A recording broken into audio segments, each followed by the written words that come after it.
نحمد ونصلي على رسوله الكريم أما بعد فأعوذ بالله من الشيطان الرجيم بسم الله الرحمن الرحيم رب اشرح لي صدري ويسر لي أمري واحلل عقدة من لساني يفقهوا قولي. Part number 11. أعوذ بالله من الشيطان الرجيم بسم الله الرحمن الرحيم يعتذرون عليكم إذا رجعتم إليهم قل لا تعتذروا لن نؤمن لكم قد نبأنا الله من أخباركم وسيرى الله عملكم ورسوله ثم تردون إلى عالم الغيب والشهادة فينبئكم بما كنتم تعملون. جزاک اللہ خیر. یعتذرون علیکم اذا رجعتم الیہم، وہ عذر پیش کریں گے تمہاری طرف جب لوٹو گے تم ان کے پاس. کہہ دیجئے نہ تم عذر پیش کرو، ہرگز نہیں ہم تمہارا اعتبار کریں گے. تحقیق بتا دی ہم اللہ نے تمہاری خبریں، اور عنقریب دیکھے گا اللہ عمل تمہارا اور اس کا رسول بھی، اور پھر تم لوٹائے جاؤ گے طرف جاننے والے کے، غیب اور حاضر کے، پھر وہ بتائے گا تمہیں جو تم عمل کرتے تھے. اب یہاں پہ پھر منافقین کی بات کی جا رہی ہے اسی کنٹینیوٹی میں جو ہم نے پارہ نمبر 10 میں پڑھا کہ منافقین عنقریب جب آپ واپس لوٹیں گے، جنگ سے واپس آئیں گے، جنگ تبوک سے، تو پھر وہ کیا کریں گے؟ آ کر عذر پیش کریں گے آ کر، اور وہ بتائیں آ کر قسمیں کھائیں گے، اور وہ کہیں گے کہ یہ مسئلہ تھا، ہم اس طرح سے نہیں گئے. تو پھر کیا کرنا ہے؟ سَيَحْلَفُونَ بِاللَّهِ لَكُمْ إِذَا انقلبتم، تو عنقریب وہ قسم کھائیں گے اللہ کی تمہارے لیے جب لوٹو تم طرف ان کے، تاکہ تم اعراض کرو ان سے، تو اعراض کرو ان سے کیونکہ وہ گندگی ہیں اور ٹھکانہ ان کا جہنم ہے.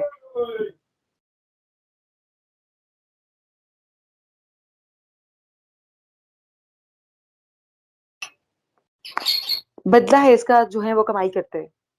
یہاں کیا بتایا جا رہا ہے کہ وہ قسمیں کھا کر کیا کہیں گے آپ سے کہ آپ ان سے اعراض مطلب اگنور کریں ان کو. تو پھر کہا جا رہا ہے کہ آپ ان سے اعراض کیجئے. کیوں؟ کیونکہ وہ گندگی ہیں، ان کو سمجھانے کا فائدہ نہیں ہے. تو منافقین سے اعراض کریں اور ان سے بظاہر کیا کہیں کہ ہاں ٹھیک ہے ہم نے تمہاری بات مان لی ہے، مگر ایکچوئل میں وہ کیا ہے؟ گندگی ہے، ان کا ٹھکانہ کیا ہے؟ جہنم. اور پھر عنقریب جو بھی انہوں نے کمائی کی ہے اس کا بدلہ اللہ تعالیٰ ان کو دیں گے. یحلفون لکم لترضوا عنہم، وہ قسمیں کھائیں گے تمہارے لیے تاکہ تم راضی ہو جاؤ ان سے. پھر اگر تم راضی ہو بھی جاؤ ان سے تو بے شک اللہ نہیں راضی ہوتا ان لوگوں سے جو فاسق ہیں. اللہ کہہ رہے ہیں کہ اگر آپ راضی ہو بھی جائیں، مسلمان لوگوں سے کہہ رہے ہیں، مسلمانوں سے، کہ اگر آپ راضی ہو بھی جائیں تم لوگ، تو پھر بھی اللہ کیا ہے؟ راضی ہونے والا نہیں ہے. اور پھر دیکھیے آیت نمبر 100، وَسَابِقُونَ الْأَوَّلُونَ مِنَ الْمُهَاجِرِينَ وَالْأَنصَارِ وَالَّذِينَ اتَّبَعُوهُم بِإِحْسَانٍ، اور سبقت کرنے والے سب سے پہلے مہاجرین میں سے، انصار میں سے، وہ جنہوں نے پیروی کی ان کی ساتھ احسان کے. راضی ہو گیا اللہ ان سے، وہ راضی ہوئے اس سے. اس نے تیار کر رکھا ہے ان کے لیے باغات کو، بہتی ہیں ان کے نیچے نہریں، ہمیشہ رہنے والے ہیں اس میں، ہمیشہ ہمیشہ. یہی بڑی کامیابی ہے. اور پھر کیا کہا جا رہا ہے کہ کچھ لوگ منافقین ہیں اور کچھ کون ہیں؟ مہاجرین و انصار. اب بتایا جا رہا ہے کہ مہاجرین جو اور انصار ہیں سب سے پہلے، جنہوں نے سب سے پہلے ہجرت کی، اور کچھ ان کی پیروی کرنے والے ہیں. کچھ کون ہیں ان کی پیروی کرنے؟ یہ وہ لوگ ہیں جنہوں نے اسلام قبول کیا. یہ اس کی بہت مختلف آراء ہیں. کچھ لوگ مطابق یہ کہ وہ لوگ ہیں جنہوں نے سب سے پہلے اسلام قبول کیا. اور پھر یا پھر وہ لوگ ہیں جنہوں نے جنگ بدر میں شرکت کی. یا پھر یہ وہ لوگ ہیں جنہوں نے دو قبلوں کی طرف منہ کر کے نماز ادا کی، مطلب بیت المقدس کی طرف بھی اور خانہ کعبہ کی طرف بھی. اور پھر یہ وہ لوگ ہیں صلح حدیبیہ میں شریک ہوئے. یا پھر فتح مکہ سے پہلے اسلام قبول کرنے والے لوگ. یہ تمام آراء مفسرین کی پائی جاتی ہیں.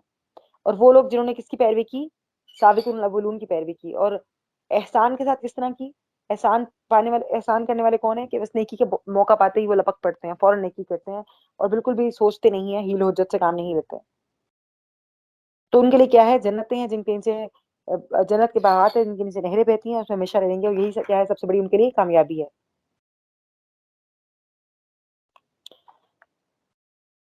اب ایک اور گروہ کی بات کی جا رہی ہے آیت نمبر 102 میں. دیکھیے وآخرون تعرفوا بذنوبہم خلطوا عملا صالحا وآخر سیئا، اور کچھ دوسرے جنہوں نے اعتراف کیا اپنے گناہوں کا، انہوں نے ملا دی کچھ عمل نیک کچھ اور دوسرے برے. امید ہے کہ اللہ مہربان ہوگا ان پر، بے شک اللہ بہت بخشنے والا، نہایت رحم کرنے والا ہے. اب ایک اور گروہ کی بات کی جا رہی ہے. اب کچھ گروہ تو ہیں منافقین جن کی منافقت اللہ تعالیٰ نے نہیں کھولی، اور ان کی منافقت کہاں کھلے گی؟ قیامت کے دن. کچھ تو ویسے کھل گئے کیونکہ جب جنگ تبوک پہ منافقین نہیں گئے تھے تو پہچانے گئے تھے کہ یہ منافقین ہیں. اور دوسرے کون سے لوگ ہیں؟ جنہوں نے اپنے گناہوں کا اعتراف کیا ہے، اور ان کے کچھ ملے جنے گناہ ہیں، کچھ اچھے کام کرتے ہیں، کچھ برے کام کرتے ہیں. ان کے لیے پھر کیا حکم دیا جا رہا ہے؟ خود من اموالہم صدقۃ تطہرہم وتزکیہم، اور لے لیجیے ان کے مالوں میں سے صدقہ تاکہ آپ پاک کیجیے انہیں اور تزکیہ کیجیے ان کا، اور ساتھ اس کے دعائے رحمت کیجیے ان کے حق میں، بے شک دعا آپ کی سکون کا ذریعہ ہے ان کے لیے، اور اللہ خوب سننے والا خوب جاننے والا ہے۔ اب اللہ تعالیٰ کہہ رہے ہیں نبی صلی اللہ علیہ وسلم سے خطاب ہے کہ پھر ایسے لوگ جن کے ملے جلے اعمال ہیں، امید ہے کہ اللہ نے معاف کر دے گا، تو آپ کیا کریں، جو ان کے گناہ ہوئے ہیں اس کے بدلے میں ان سے کیا کریں، صدقہ لیں تاکہ انہیں پاک کر دیں، اور تزکیہ کریں۔ تزکیہ کس طرح کریں؟ کیونکہ ٹریننگ بھی کریں، نہ صرف ان سے صدقہ لیں بلکہ ان کی ٹریننگ کریں، اور پھر ان کے حق میں دعائے رحمت کیجیے، کیونکہ پیغمبر کی دعا جو ہے وہ کیا ہے، سکون کا ذریعہ۔ پھر آگے بتایا جا رہا ہے کہ آپ کی دعا جو ہے نبی صلی اللہ علیہ وسلم کی دعاؤں کے لیے کیا ہے، سکون کا باعث ہے۔ اب یہ وہ لوگ ہیں جنہوں نے گناہوں کا اعتراف کیا، توبہ کی، صدقہ کی، اور پھر دعا۔ اب ہمیں کیا پتہ چلا کہ گناہوں کا ازالہ کس طرح ہوتا ہے، صدقہ اور دعا سے ہے۔ صدقہ گناہوں کو دھو دیتا ہے۔ اور اگلی آیت میں دیکھیے، الم یعلم ان اللہ هو یقبل التوبۃ عن عبادہ، کیا نہیں وہ جانتے کہ بے شک اللہ وہی توبہ قبول کرتا ہے اپنے بندوں سے، اور وہ لے لیتا ہے صدقات کو، اور بے شک اللہ ہی ہے بہت توبہ قبول کرنے والا، نہایت رحم کرنے والا۔ اب اللہ کہہ رہے ہیں کہ کیا انہیں معلوم نہیں ہے کہ اللہ ہی توبہ قبول کرنے والا ہے اپنے بندوں سے، اور صدقات کو قبول کرنے والا ہے۔ مطلب جو بندہ گناہ گار ہے، برے کام کرتا ہے، توبہ کر لیتا ہے، تو پھر اللہ تعالیٰ کیا ہے، بہت توبہ قبول کرنے والا ہے۔ اور حدیث پاک کا مفہوم ہے کہ اللہ تعالیٰ دائیں ہاتھ سے لیتا ہے، پھر اس صدقے کو بڑھاتا ہے یہاں تک کہ ایک کھجور پہاڑ کے برابر ہو جاتی ہے۔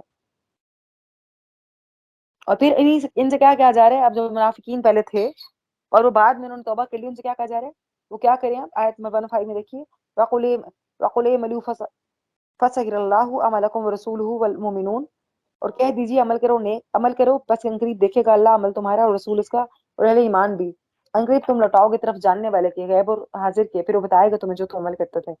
اب کیا کہا جا رہا ہے؟ اب کہا یہ جا رہا ہے کہ اگر تم یہ سمجھتے ہو کہ تم نے اچھے کام کیے ہیں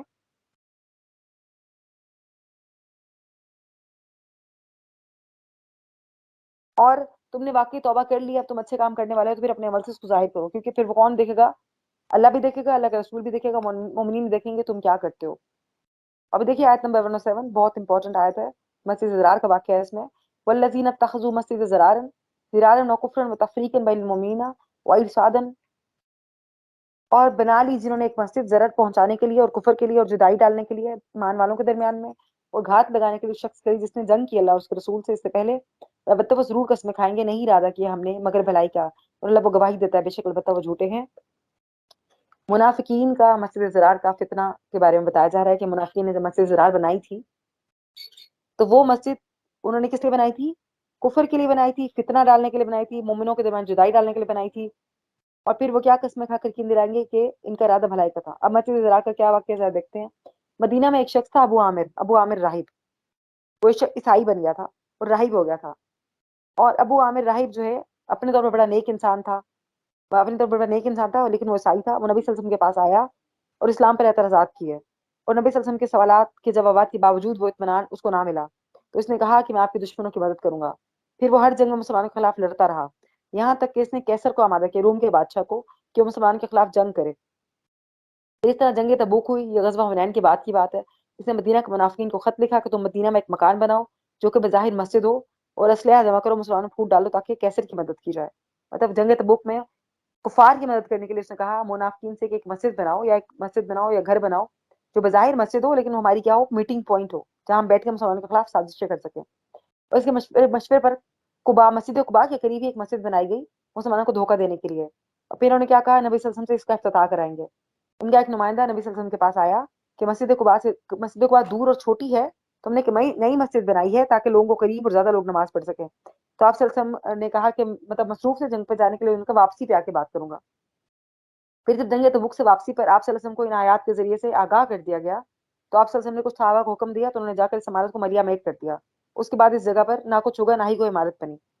اب دیکھیے آج بتایا جا رہا ہے کہ اگر کوئی مسجد بھی نیت ڈیپینڈ کرتا ہے، اگر آپ خلوص نیت سے کوئی چیز نہیں کرتے، اگر نیت میں اخلاص نہیں ہے، منافقت ہے یا کوئی نقصان پہنچانا ہے، تو مسجد کی بھی کوئی اہمیت نہیں ہے۔ مسجد ایک عمارت ہے، اس کو بھی انہوں نے اللہ کے نبی صلی اللہ علیہ وسلم نے اس کو کیا کر دیا، ملیا میٹ کر دیا۔ یہ نہیں کہا کہ ان کو یہاں سے نکالو، ہم اس مسجد میں نماز پڑھیں گے، نہیں، کیونکہ مسجد کی بنیاد منافقت پہ تھی، فساد پر تھی، فتنہ پر تھی۔ اس مسجد کو کیا کر دیا گیا، گرا دیا، اس عمارت کو گرا دیا گیا، کیونکہ یہ مسجد عبادت کے گھر سے نہیں بنائی گئی تھی بلکہ کس لیے بنائی گئی تھی، سازش کے لیے بنائی گئی تھی۔